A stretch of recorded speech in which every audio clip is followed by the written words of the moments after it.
Moving forward na sila ni Sarah sa kanilang relasyon. Napagdesisyonan nilang magkaroon ng co-parenting setup sa mga anak ni extended Zion magazine. at para kay Richard, dapat na prioridad nilang mabigyan ng magandang buhay ang kanilang mga anak.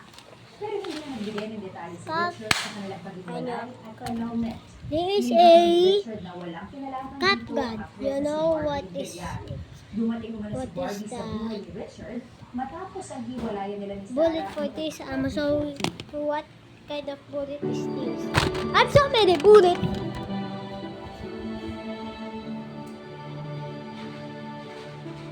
Isang linggo nang nakatili sa evacuation center ang daan na sulugan sa barangay Japon. Next time is if I don't have any more, bullet.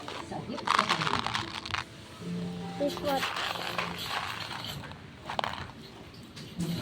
Maaga pa lang nilinis ng kapero mulo ang kanyang bahay. Isa sa mga natubong sa sunog kamakailan. Wow, may Sa kanyang Lagan. tanging ang mga posting bato ang naiwang nakatayo sa Bullet kanilang for this. Look at the side. Pumunta na lang sa amin, naglabas ako ng gamit ko. Nakatarabas ako na ako, pamilya ko sa tulog. Hindi na ako makabalik. You see that, boy? And if you want to see me shooting this, I'm a solo.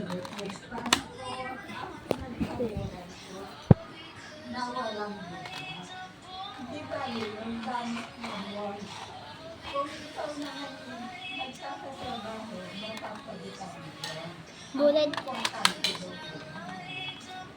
Kasama sila Tatay Romulo at Nanay Francisca sa nasa 200 pamilyang biktima ng sunog sa Bacoor, Cavite. Sa pagkakapagtulungan ng lokal na pamahalaan ng Bacoor at ng ABS-CBN Foundation sa kapamilya, naihatid ang relief packs na naglalaman ng bigas at nangagalata sa mga nasunugan. Pansamantala silang tumutuloy sa 2 evacuation centers sa lugar. Yeah. No. I'm a shooting. Again. With 2 bullets. Sa barangay ko at papasalamat din po ako sa inyo.